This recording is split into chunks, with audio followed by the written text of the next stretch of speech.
रूस के बहुत से सैनिक मर गए होंगे, रूस के बहुत सारे मिसाइल, विमान खत्म हो गए होंगे।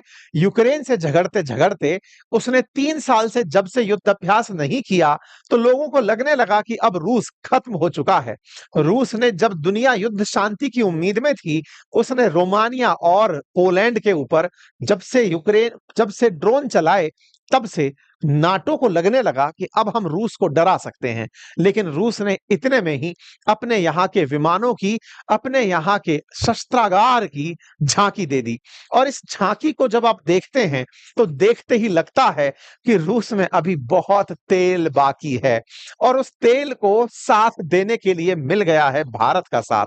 भले ही 1 लाख सैनिक इस भीषण युद्ध अभ्यास को कर रहे हों, लेकिन भारत जैसे दुनिया के सबसे बड़े लोकतंत्र के 65 से अधिक सैनिकों का यहां होना एक बहुत बड़ी प्रेजेंस देता है, सिंबॉलिक संकेत देता है दुनिया को कि भारत नाटो से लड़ने की तैयारी कर रहे रूस के साथ खड़ा है। अर्थात अमेरिका या पश्चिमी देशों को अगर यह लगता हो कि रशिया यूक्रेन में रूस से तेल खरीदना भारत पर प्रतिबंध के लिए जरूरी है, ऐसे में भारत का यह संदेश इनके साथ खड़े होकर बहुत गहरा संदेश देता है।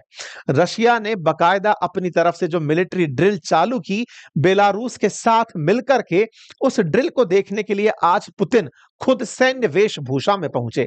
अपनी सैन्य वेशभूषा में उन्होंने पहुंचकर फिर से रशियंस में और रशिया के साथ वाले देशों में यह हौसला भर दिया कि पुतिन अभी थके नहीं हैं और वो यूक्रेन से आगे की तैयारी कर रहे हैं। अर्थात डरना नाटो देशों को चाहिए। जिस तरह से पुतिन आज अपनी सेना का दौरा कर रहे थे, अपने उस युद्ध अभ्यास के फॉर्म का दौरा कर रहे थे, उससे याद यूक्रेन पर अक्टूबर 2022 में शुरू हुए वॉर से कुछ दिन पहले की आ जाती है। असल में जब यूक्रेन पर रूस ने हमला किया था, उससे जस्ट पहले ही रूस ने ऐसा ही एक युद्ध अभ्यास किया था और उसी युद्ध अभ्यास को उन्होंने रियल वॉर में कन्वर्ट कर दिया था। तो पुतिन ने फिर से एक ऐसे ही युद्ध अभ्यास को जब जाकर ज्वाइन किया, तो लगने लगा कि ये अपने उन सैनिकों से कह रहे हैं कि सैनिकों, अब आपको कुछ और मोर्चे आगे साधने होंगे। नाटो से अगर झगड़ना पड़ा तो झगड़ लेंगे। ऐसा कहते हुए पुतिन अपनी तरफ से सभी को संबोधित करते हुए नजर आते हैं। लेकिन इसी बीच में दुनिया का ध्यान भारत पर पहुंच जाता है। असल मायने में भारत 5 दिन पहले ही अपने सैन्य कर्मियों को भेज चुका है, लेकिन दुनिया की जब नजर इसकी विशालता पर पहुंचती है, तलाशा जाता है कि कौन आ रहा है, तो भारत पर नजर पहुंचती है। भारत पर नजर पहुंचती है तो टाइम्स जो यूके की तरफ से है, वो लिखता है कि भारत ने यहां पर पार्टिसिपेट किया है।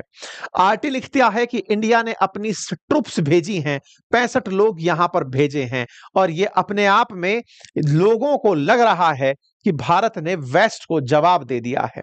यहां पर तमाम प्रकार के मैसेजेस चलने लगते हैं। कुछ ऑस्ट्रेलियन लोग लिखते हैं कि क्वाड मेंबर होकर भारत रूस के साथ कैसे जा सकता है।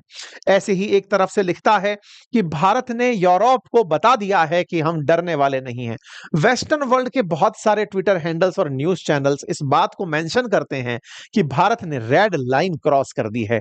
भारत ने अब वो सबको खुलेआम बता दिया है कि यूक्रेन को पिटवाने वाले भी यही थे और भविष्य में नाटो के साथ संघर्ष होने पर रूस के साथ भी यही लोग खड़े मिलेंगे। ऐसे में कुछ इस तरह के ट्वीट्स देखने को मिलते हैं जिसमें लिखा जाता है कि सभी भारतीयों को अब यूरोप से निकाल दिया जाना चाहिए, अब और भारतीयों को वीजा नहीं दिया जाना चाहिए, क्योंकि भारत यूरोप के साथ लड़ने के लिए रूस को उकसा रहा है। कुल मिलाकर के भारत की लाल रेखा क्रॉस करने की खबर दुनिया में प्रमुखता से चर्चा का विषय बन जाती है।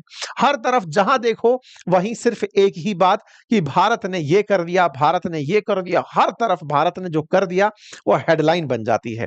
वेस्टर्न मीडिया पैनिक में है, ऐसा रूसी अखबार लिखना शुरू करते हैं कि भारत ने जापड़ एक्सरसाइज क्या ज्वाइन करी, झापड़ पड़ गया पश्चिमी देशों पर। लेकिन जब और डिटेल में घुसे तो पता चलता है कि भारत के साथ कुछ और देश भी हैं, जैसे बुर्किना